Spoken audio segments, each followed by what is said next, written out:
તો વેલકમ દોસ્તો, સ્વાગત છે તમારું મારી યુટ્યુબ ચેનલમાં। તો દોસ્તો, હાલમાં માયાભાઈ આહિરનો એક વિવાદાસ્પદ વિડીયો વાયરલ થઈ રહ્યો છે, તો જોઈ લો તમે પહેલા આ વિડીયો। તમે અમારો પગાર ખાવ છો, જાણે એના બાપુજીનો ટેક્સ ભરતા હોય, બધું એ રેશનિંગના ઘઉં ખાતા હોય બધા આપણે। એને જિંદગી ન ફેર્યો હોય સાહેબ। તો દોસ્તો, માયાભાઈના આ નિવેદન ઉપર મોટો વિવાદ શરૂ થઈ ચૂક્યો છે।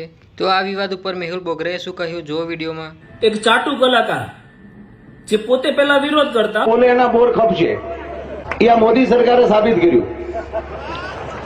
બોલવા સિવાય બીજો ધંધો નથી। પરંતુ હવે સરકારને ચાટવાનો ધંધો ચાલુ કર્યો છે। 50 રૂપિયામાં ડાયરા કરતા એમના બાપ દાદા પોતે કૂપનના ઘઉં ખાઈને મોટા થયા છે। જે સવારે ભણવા ગયા ને સાંજે માસ્તર પાછા ઘરે મૂકી ગયા, એવા અભણ ચાટુ કલાકાર જેને income tax, property tax, corporate tax, road tax, central GST, state GST, direct tax, indirect tax વગેરે બાબતે કોઈ જાણકારી જ નથી, કેમ કે અભણ છે। એ જાહેર મંચ ઉપર માયક હાથમાં આવે ને એટલે એવું કહે છે કે કૂપનના ઘઉં ખાઈ વિડિયા બનાવી અને વિરોધ કરે છે।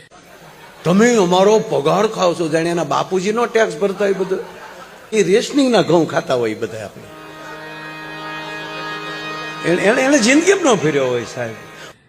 પાછા આ ચાટુ કલાકારને તમે આ ધર્મ ફંડ ફાળા નામે જે આ ડાયરાઓ થાય ને એના પેમેન્ટ બાબતે ફોન કરો ને તો શું કે ખબર, એકચ્યુઅલી કે પેમેન્ટ છે ને રોકડું કરજો ને, નહીં તો આમાં શું છે ટેક્સની પછી મગજમારી રહી ને। એવા ટેક્સ ચોરો લોકોને એવી સલાહ આપે છે કે આ કૂપનનું ખાવા વાળા ટેક્સ નથી ભરતા અને વિડિયા બનાવે છે। અરે તમારી પાસે પૈસા હોવા છતાં સિસ્ટમને ચાટવાનો ધંધો કરો છો, એની કરતા તો કૂપનનું ખાઈ સિસ્ટમની આંખમાં આંખ નાખી અને વિરોધ કરે ને એની ખુમારીને તમારે સલામ કરવી જોઈએ। વીર ખુદીરામ બોઝનું એક વાક્ય હું આપને કહીશ કે જે વ્યક્તિ વિરોધ કરતો હોય ને એને સાથ આપો, અને જો સાથ ના આપી શકો ને તો તમારી જ ભાષામાં કહું છું કે મૂંગા મરો। મૂંગા રહેશો ને તોય અમને એટલીસ્ટ ડિમોટિવેશન તો નહીં મળે, એટલીસ્ટ સિસ્ટમ સામે લડવાનો અમને જોશ તો મળશે જ। પાછા આ ભાઈ કેવા છે, આમના દીકરી હમણાં હાર્યા સ્થાનિક સ્વરાજની ચૂંટણીમાં, અને દીકરાને ઇલેક્શન લડવાનો, આવનાર ઇલેક્શન લડવા માટે બેઝ તૈયાર કરે છે।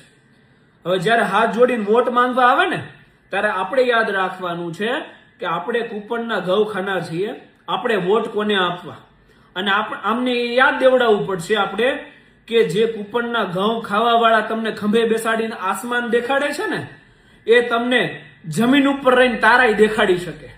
એ તાકાત આપણે દર્શાવવાની છે, અને અમને એક વસ્તુ કહેવાની છે કે 2030 પછી આ જે તમારો ધંધો છે ને એ ધંધો હકેલાઈ જવાનો છે। 2030 સુધી તમારે જે કરવું હોય એ કરી લો, પછી તમને સિલેક્ટેડ ડાયરા નથી મળવાના, કારણ કે લોકો તમને ઓળખી ગયા છે।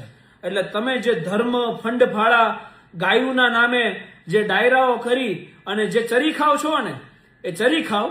જે વિરોધ કરવા વાળા છે ને અને સમર્થન ના આપો તો કાંઈ નહીં, પરંતુ એમને એમની સાથે લડવા દો। જય હિન્દ, જય સંવિધાન, ઇન્કલાબ જિંદાબાદ। અને દોસ્તો, બીજી અપડેટ એ છે કે ફુમતાજી એટલે કે મહેન્દ્રસિંહ વામૈયાને ઇન્સ્ટાગ્રામ પર 1 મિલિયન ફોલોઅર્સ કમ્પ્લીટ થઈ ગયા છે, અને જેના પર મહેન્દ્રસિંહે પોસ્ટ પણ કરી હતી। તો બસ દોસ્તો, હવે આ વિડીયોમાં આટલું જ, મળીશું હવે નવા વિડીયોમાં। ચેનલને સબસ્ક્રાઈબ કરતા જજો।